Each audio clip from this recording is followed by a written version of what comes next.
आमच्याकडून तुम्हा सर्वांना शुभ गुढीपाडवा. सो दुबईमध्ये गुढीपाडवा आणि ईद एकाच दिवशी होती, त्याच्यामुळे फटाफट आम्ही सगळं आवरून घेतलं, देवपूजा करून घेतली, गुढी उभारून घेतली, फोटो सेशन केलं. त्यानंतर मी आणि ईश्वरी निघालो साजिद दादा आणि भाभींकडे. साजिद दादा आणि भाभींना तर तुम्ही ओळखत असणार माझ्या व्हिडिओमधून.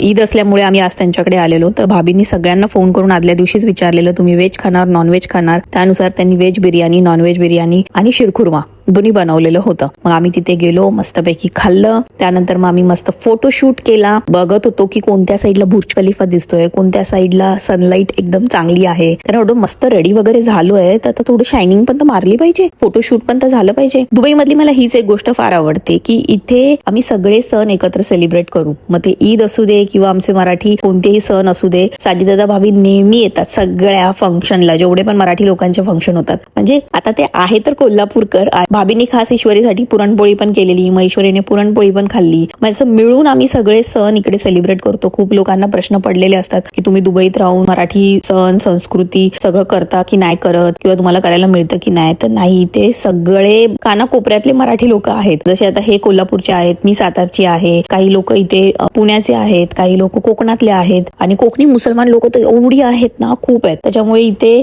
आम्ही सगळे एकत्र सगळे सण सेलिब्रेट करतो आणि खूप मजा करतो. तर तुम्ही पण दुबईत राहत असाल तर तुम्ही हे सगळे सण एकत्र सेलिब्रेट करा. आणि तुम्ही महाराष्ट्रातून हा व्हिडिओ बघत असाल तर नक्की मला सांगा की महाराष्ट्रातून कुठून व्हिडिओ बघताय आणि तुम्ही तुमचा गुढीपाडवा, तुम्ही तुमची ईद कशी सेलिब्रेट केली, मला नक्की कमेंट करून सांगा. खरंच.